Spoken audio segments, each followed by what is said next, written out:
In this week's Blizz Pro Weekly, Warlords of Draenor Alpha invites have gone out, a new StarCraft 2 patch, Diablo 3 conspiracies abound, Heroes of the Storm releases the Heroes Variety Bundle, Warlocks get to see their new card revealed in Hearthstone, and a word about sportsmanship in everyone's favorite digital card game.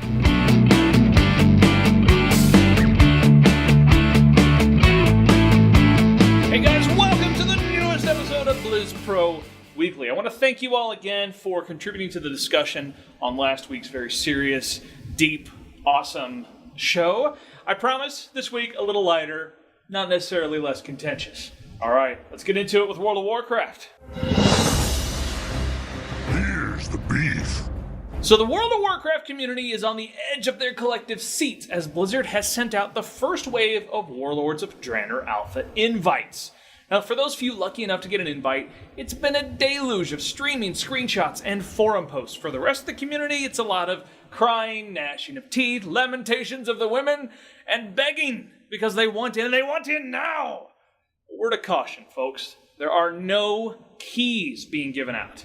This is an email from Blizzard telling you you've been invited and how to install it from your Battle.net account if you have access to it. Please be on guard for scams and phishing emails claiming they have alpha keys or fake emails from Blizzard. If it's real, you will see the access available on your Battle.net account. Don't click any links in the email if you're unsure of its validity. Just go to your account and you can see if it's there or not. This also means we have no keys to give you since there are no keys. Please don't ask. Yes, today is the day they went out, and already JR's gotten a shit ton of them. That's how it works. We are very happy to report that some of our own staff have gotten the alpha access and will be writing articles as fast as their fingers can fly across their keyboards. In fact, our very own Zen Style has a live stream of all the action.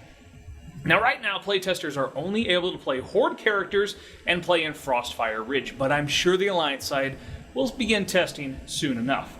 There is a ton of information pouring in about the alpha, from the option to restore deleted characters, to a cleaner key bindings interface, to the toy box, the new mounts, everything in between. Keep checking BlizzPro.com for all the latest from the alpha, and make sure you check out ZenStyle's live stream for the full alpha experience. Now, as always, links are in the show notes below.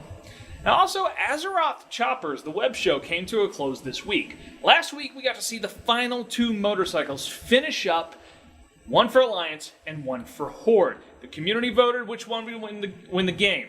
The Horde won in a landslide with about 65% of the overall vote.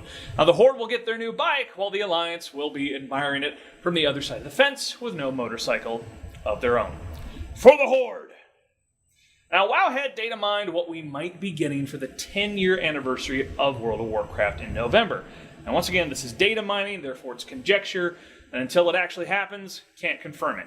Hogs is potentially a pet that players will get for logging in for the 10-year anniversary.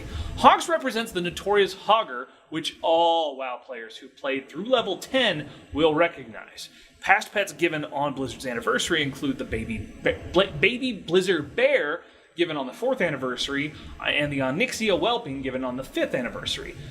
Now, there have been no pets given since that 5th year anniversary, which of course means that every year, JR cries like a baby. We know he loves his pets. So it's nice to see Blizzard is looking to do something a little special for this upcoming 10-year mark. A special side note, while the rest of this show was written by Liz as usual, this post, dealing with pets, written by JR. Of course it was. Let's talk StarCraft.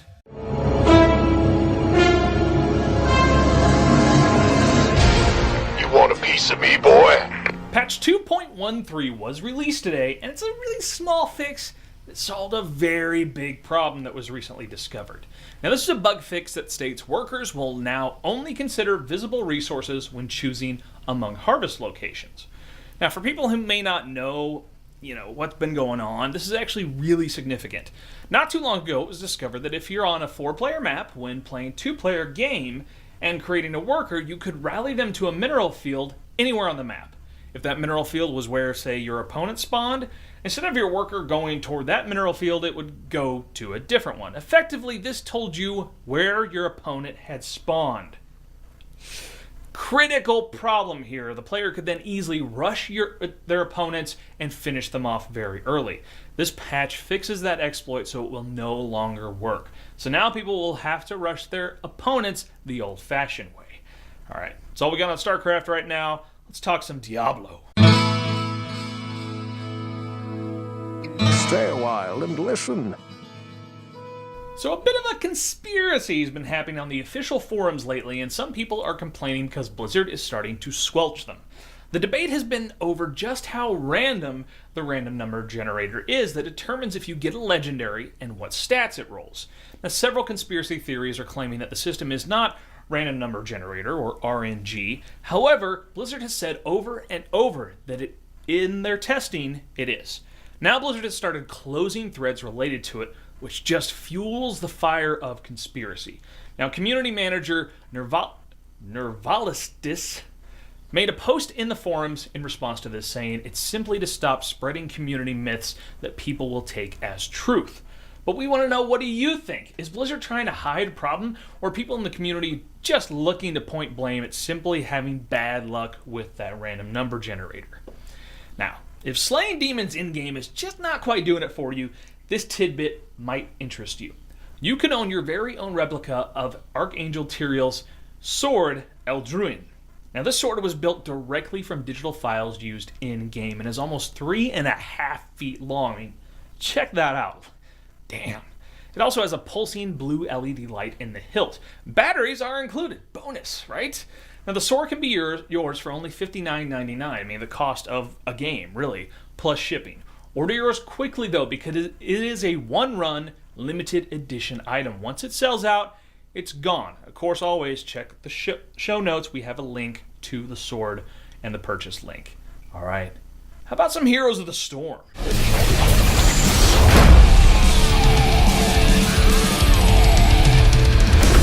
So Blizzard has just released a new hero bundle for purchase, and it's the Heroes Variety Bundle. It includes 10 heroes, regularly cost $74.90, and right now it is over 60% off at $28.99.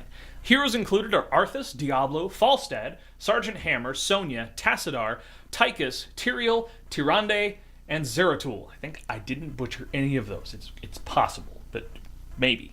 Let me know. Anyway, the smaller bundles from the latest alpha patch are still available for half off. There will be more testing of bundle packs throughout the alpha that might mean new ones added, old ones removed, and the return of previous bundles. Blizzard also added 3 new skins for purchase: Commander Raynor, Explorer Lily, her first skin, and World War III Sergeant Hammer, also his first skin. Raynor and Lily's new skins are $7.49 a pop, and Sergeant Hammer's skin will cost you just under $10. Link to the article, as always, in the show notes below. Now, this week's featured hero is the dwarf Muradin. Now, this is the dwarf that was once a mentor for Prince Arthas. Unfortunately, Muradin did not have enough sway over the very headstrong prince, thus Arthas became the Lich King. Now, Blizzard has released the official hero trailer for this talented dwarf, along with his history and some battleground tips. Now, the best line we think used was, "Dwarves don't cry, they water their beards." That's right, that's I weep frequently. That's why, yeah, no, not really. Anyway, check the show notes to get all the details below. Now let's talk Hearthstone. Pull up a chair by the hearth. The new Warlock class card was revealed this week for Curse of Naxxramas. The card is called Voidwalker and is a demon minion with 3 attack, 4 health, costs 4 mana. And it says Death Rattle, put a demon from your hand into the battlefield. This means when Voidcaller dies, it will pull a demon from your hand and put it right into play. Now, this is a mixed bag, though. Death Rattle will play like Alarmabot, so that when a minion comes into play, it won't trigger its battle cry. So if you have Lord Jaraxxus in your hand, he'll come out as a 3 attack, 15 health minion instead of taking over as your hero with, giving you the health bonus and that awesome weapon. However, it does mean that if you have Doomguard, Flame Imp, or, God forbid, Pitmaster in your hand, you don't have to deal with their negative battle cries either. Now, if you want to see all the cards revealed so far for Curse of Naxxramas, check out our Hearthstone site and click on the spoiler list. Now, community manager Zaraya announced the Hearthstone propaganda poster contest winners this week. There were 3 winners from the US and Canada, and another 3 winners from Europe. Each winner receives an iPad Air to commemorate Hearthstone releasing on iPad. Check out the amazing artwork in the article linked in our show notes. Now, it's time, your favorite time, a BlizzPro bitch session.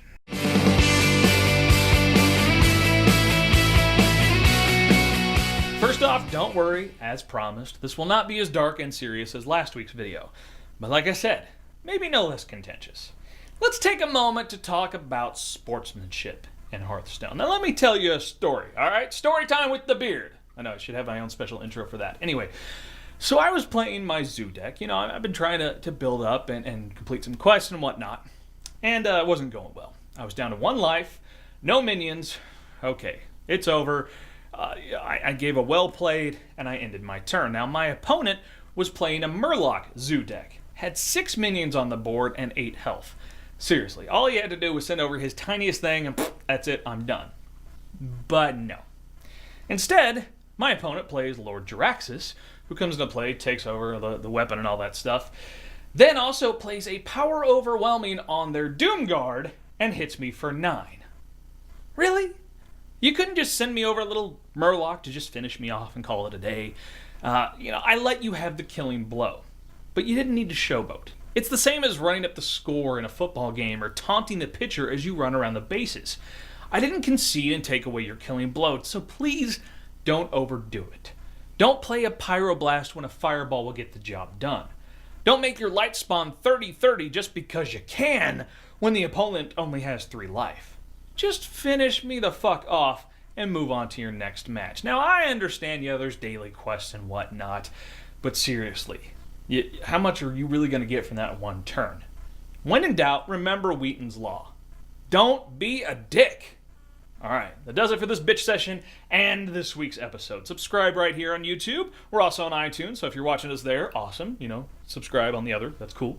BlizzPro.tv, you want to check out all of our awesome shows. The Edge, the West March Workshop, and Don't Kick My Robot.